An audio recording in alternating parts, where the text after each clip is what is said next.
ak sa sant maa ngi nuyu tamit directeur yeeg monsieur yëpp ak monsieur yi nekk si école bi ak madame yëpp tey nag ñooy taxaw fii pour leen wax ngeen bàyyi feuille yi ak lépp li ngeen di sànni ci suuf si pour ku am lii nii feuille wala boo leen lekkatee mburu pare da leen ko sànni ci poubelle yi xam naa nag suñu amoon poubelle yu mag yooyu ñu teg ko fii nii. dañ koo fonk lool ñëpp a ko bokk soo leen defoon nag li ngeen mën pour école bi set garder setam bi pour toujours dina neex torop te poubelle yaay fii nii bu boo leen defee dara di ngeen ko fi sànni boo leen lekkee wala ngeen jël seen petit déjeuner loo leen mënti lekk rek sànni leen ko si lii nii suñ continué nii nag école bi dina gën a set ak jardin yi pour lii nii defar jardin dimbali yoon ñi pour am jardin ñu ci jëmbat ay fruits ak i légumes pour ñu koo jaay am ci récolte bu baax. salaamaaleykum maa ngi nuyu directeur ak suñu madame yi ak monsieur yi ñuy jàngal ak ñi fi ñëw tamit pour jàppale ñu suñu setal école bi maa ngi wax suñu moroom élèves yi pour suñu utiliser seen petit déjeuner ba pare pour suñu jàppale woon ñu am fi jardin wala ak poubelle bu mag. Assalamu alaikum. Je me nomme Abdou Diallo. Je suis de Mbour, dans ce quartier-là. Ce que j'ai envoyé mes enfants ici, ce que je vois de cette école, ça va très bien. Ça nous plaît très bien. Nous tous, nous parents d'élèves, nous sommes très contents. D'abord l'école. Il y a le respect des parents d'élèves, il y a le respect du règlement intérieur, il y a aussi le respect du cours. Je parle de respect des parents. Quand un parent vient ici, il n'a pas de difficulté de voir un maître. Et quand il voit le maître, le parent sera satisfait. Les enfants qui viennent, ils reçoivent normalement des cours. Moi, je viens souvent ici, mais toujours quand je viens ici en visite, je trouve toujours qu'à partir de 8 heures, tous les enfants sont en classe. Tu ne vois jamais un enfant balayer ou se balader dans la cour. C'est ma première fois aussi dans toutes les écoles de Mbour que j'ai visitées. Ensuite, le respect. Quand tu te vois avec tous les parents d'élèves qui viennent en classe ici, les maîtres qui sont là les respectent beaucoup. Il n'y a pas de chômage, il n'y a pas de problème et les enfants suivent normalement les cours. J'en suis sûr. Quand je viens ici, dans toutes les écoles que j'ai un peu visitées, c'est ici que je vois, quand je rentre, je ne trouve aucun enfant au dehors. Ils sont tous en classe. Et quand tu viens, c'est du respect. Quand tu veux voir ton enfant, tu vois facilement. Quand tu vois le maître, donc je prie à l'autorité de haut en bas de bien vouloir aider cette école qui est noble, dont les enseignants sont très courageux et très courageux et très gentils. Je vous remercie. Assalamu alaikum wa rahmatullahi. Nuyu naa ñëpp suñu école bi yal nañ yàlla jàppale lafal ñu cat dàqal ñu saytaane ndax école bii nii bi muy jógee Espagne di ñëw madame yi monsieur yi fi jaar ñëpp dañuy sant yàlla julli ci Seydina Muhammad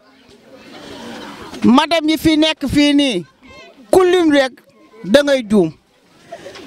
am nañu yërmande ci xale yi baax nañ ci xale yi ñun jaaykat yi ci mbedd mi bu ñuy wër ñu baax rek bu ñu egsee ci madame yi wax dëgg yàlla ak yonent bi madame yi fi nekk nii danoo góorgóorlu takku ndax fii ku fi indi set ñun ñii di jaay ci mbedd mi ku ko fi dugal dinaa ni diw moo ko fi dugal wala ma jël sama téléphone photo la boo egsee man la diw mi moo ko fi def ñun ñii di jaay sax danoo bañ ba danoo def ñun ku nekk 200 di bale fii ndax set ci la lépp nekk ndax biir tamit boo siy def na nga si def lu set école bi wax dëgg yàlla macha allah école yëpp bu ñu meloon ne école bi Sénégal jëm kanam madame yi baax nañu monsieur yi baax nañu directeur moom man ba ñaaba sax moo ma jandeer laa koy woowee yal na leen yàlla jàppale dàqal leen saytaane si barke Seydina Mohamed. Je me nomme Arona Diédhiou, je suis le directeur de l'école. Je remercie d'abord l'association Agir pour demain, qui est accompagnée, appuyée par la SONAGED pour cette activité que nous venons de tenir ici à l'école pour la propreté de l'environnement scolaire. Donc cette activité cadre parfaitement dans le contexte, le concept NITE, qui est une nouvelle initiative pour la transformation humaniste de l'éducation, qui est relancée cette année par le ministre de l'Éducation sous la direction, l'égide du Premier ministre Ousmane Sonko et de son président Bassirou Diomaye Faye. Donc c'est un concept qui est lancé au niveau de toutes les écoles du Sénégal pour avoir un environnement scolaire sain où les enfants pourront bien se mouvoir sans problème et avoir la santé pour pouvoir avoir de bons résultats. Donc c'est un concept qui cadre parfaitement avec ce que M. Mohamed Ndiaye, qui agit dans le cadre d'Agir pour demain, nous a apporté cette année au niveau des écoles de Mbour pour pouvoir préserver l'environnement scolaire pour avoir un milieu accueillant. Parce que qui dit un esprit sain dans un corps sain, on peut aussi dire l'adage un environnement, un esprit sain dans un environnement sain. Pouvoir dans l'école et avoir de bons résultats. Donc ce concept NITE qui cadre parfaitement avec ce que le civisme au niveau de l'école, la citoyenneté et l'enfant qui passe au niveau de l'école en préservant son environnement, en protégeant son environnement, en l'entretenant dans la propreté et sera toujours dans la bonne santé. Et même cela est valable pour l'adulte qui est même à l'école, qui est à la maison du moins. Nous aimerions avoir des bacs à ordures un peu au niveau de la devanture des salles de classe, et même s'il faut un grand bac à ordures devant la porte de l'école pour que le camion de ramassage puisse accéder facilement et ramasser ces ordures-là. Nous aimerons aussi, si vraiment on a le soutien, faire un pavage derrière les bâtiments, les salles de classe. Nous aurions besoin. L'école aura besoin de petits jardins, micro-jardins, comme l'a dit l'élève tantôt. Mais aussi nous aurons besoin d'un suivi par rapport au recyclage, au ramassage des ordures, avec des poubelles, des bacs à ordures surtout. Si on peut avoir un bac à ordures, un grand bac à ordures devant l'école, on peut toujours mettre les ordures là-bas. Le camion de ramassage, s'il vient, il va pouvoir accéder facilement et ramasser ces ordures-là. À l'avenir aussi, nous aurons besoin des bancs publics pour que les gosses puissent s'asseoir pendant les heures de récréation. Nous aurions besoin aussi, toujours dans le cadre de l'embellir l'école, de pouvoir, s'il le faut même, avoir un pavage derrière les salles de classe. Parce que c'est à ça qu'on en a besoin surtout, pour qu'on puisse avoir au moins, essayer de faire des fleurs, vraiment, agir pour demain. Je dis même, demain, je suis même en train de me projeter pour l'avenir du Sénégal demain. Si toujours agir pour demain, en train d'agir. Donc demain le Sénégal sera propre, donc on aura un environnement vraiment où il fera bon vivre. waaw kon salaamaaleykum mbokk yi seetaan image bi ñu ngi leen di nuyu di leen di ziare comme ni ñu koy defee rek à l'accoutumée weer wu jot tàmmal nañ ko ak yéen di àndandoo ci jotaay bu mel nii man la Mohamed Ndiaye nekk président bu association Agir pour demain et comme ni ñu koy defee rek di wuyu si la vision du président de la République ci setal suñu réew ñun itam ñu ko def à notre manière choisir li nga xamante ni moom mooy école yi ci benn concept bu ñu tuddee main dans la main pour une éducation écologique, mais dans la main pour une éducation environnementale. Moi, naka la ñu mën a fexe ba xale yi ñu def ay actions yoo xam ñoom dañ koy mën a gis comme ça bu ñu mënee dem ci seen kër ak ci mbedd meeg seen i morom mën koo restituer ci naka la ñu mën a gérer li nga xam mooy déchets yi ndax soo xoolee rek ci banderole bi ci gannaaw ñu ngi wax main dans la main pour zéro déchet dans les écoles waaye tam déchets yi nga xamante ni dañuy polluer environnement bi bokk na ci déchets plastiques yi ak naka la ñuy mën a initier xale yi ñu mën a trier li nga xamante ni moom mooy mbalit mi comme ni ñu koy waxee école bu mu munti dem dañuy wax ni que dinañ di def lu ni mel di setal waaye bu ñu setalee ba pare duñ am fu ñu ko def kon donc yaakaar naa ni que les partenaires ministère de l'environnement ñoom itam message bi lañ leen di jox ci naka la ñuy mën a fexee ba xale yi di mën a nekk ci environnement bu sain mais école yi nekk ci Sénégal yëpp ñu mën leen a doté ci lu mel ni que ay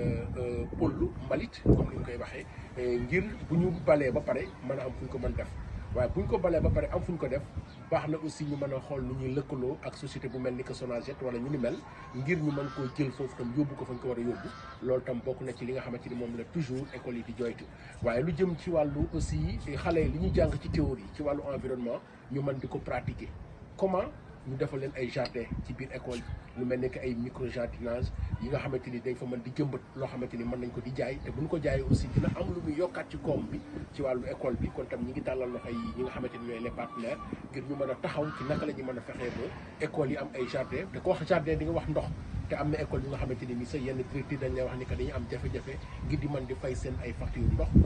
et pourquoi pas ñu fexee xool naka la ñuy mën a fexe ba école yëpp am ndox école yëpp mën a am ay jardin mais am aussi loo xamante ni dina mën a tax ba ci côté environnement bi lañ fay jëmbat xale yi di ko noyyi ña koy jàng ña fay jàngalee di ko mën a noyyi loolu tam dafay nekk lu baax di wuyoo li ñuy wax rek à chaque fois un esprit sain dans un corps sain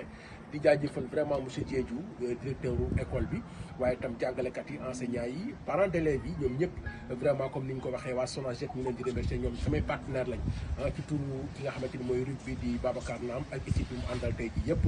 vraiment comme ni mu ko waxee administration moo leen tënk ñu am yeneen obligation yu mu def moo tax sax équipe bi xaw a wàññeeku mais lu muy wàññeeku bi ñu ñëwee fekk si nañ comme li ñuy wax main dans la main personnel école bi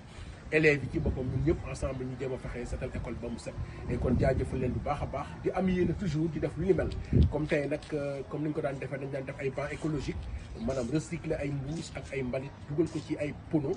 jéem ko def mu nekk ay toogukaay mu nekk loo xam ne dañ koy def xale yi di ko gis mais tey ji aussi dañoo gën a def focus ci li nga xamante ni moom mooy ay poubelle pono yi la ñu jël defe ko ci façon bu nga xamante ni nii comme que provisoirement amaguñu ay poubelle mën naa servir de poubelle pour mën a permettre élèves yi ak école bi buñ ko balee ay toogukaay mu nekk loo xam ne dañ koy def xale yi di ko gis mais tey ji aussi dañoo gën a def focus ci li nga xamante ni moom mooy ay poubelle pono yi la ñu jël defe ko ci façon bu nga xamante ni nii comme que provisoirement amaguñu ay poubelle mën naa servir de poubelle pour mën a permettre élèves yi ak école bi buñ ko balee ba pare ñoom fu ñu ko mën a def waaye tam aussi dinañ jéem a renforcer liñ ci fekk ci ay bancs écologiques ñu xool luñ ci mën a yokke leneen pour mën a permettre xale yi bu ñu génnee récréation mën a pare pour am fu ñu toog kon ñu ngi leen di jaajëfal bu baax a baax di jaajëfal ci turu école bi le directeur monsieur Diédhiou mais jaajëfal aussi képp koo xamante ni yaa ngi seetaan vidéo bi di leen jox dig daje incha allah ci beneen weer ak ci beneen école. salaamaaleykum maa ngi leen di nuyu yéen ñëpp ñu ñëw fi tey ci turu Sonaged ñëwal fii suñu délégué Mbaye Diaw ak suñu RIS Babacar Naam ñëwoon tey assisté set setal bi am fii école Socé Est 1-4 ñu ñëw fekk fii directeur école bi fekk fi tamit enseignants yi am fekk fi tamit élèves yëpp ñu jàppale leen vraiment ci liggéey bi tey nag ñun ñu fi ñëw sax malheureusement que bëriwuñu parce que dañu amoon yeneen opération yoo xam ne foofu lañ jëm ci nekkoon ci nekk tamit en plus ci liggéey bi di saluer tamit monsieur Ndiaye ci initiative bu rafet bi mu def vraiment initiative bi ñëpp la war képp kuy citoyen war na la parce que set mooy lépp waaw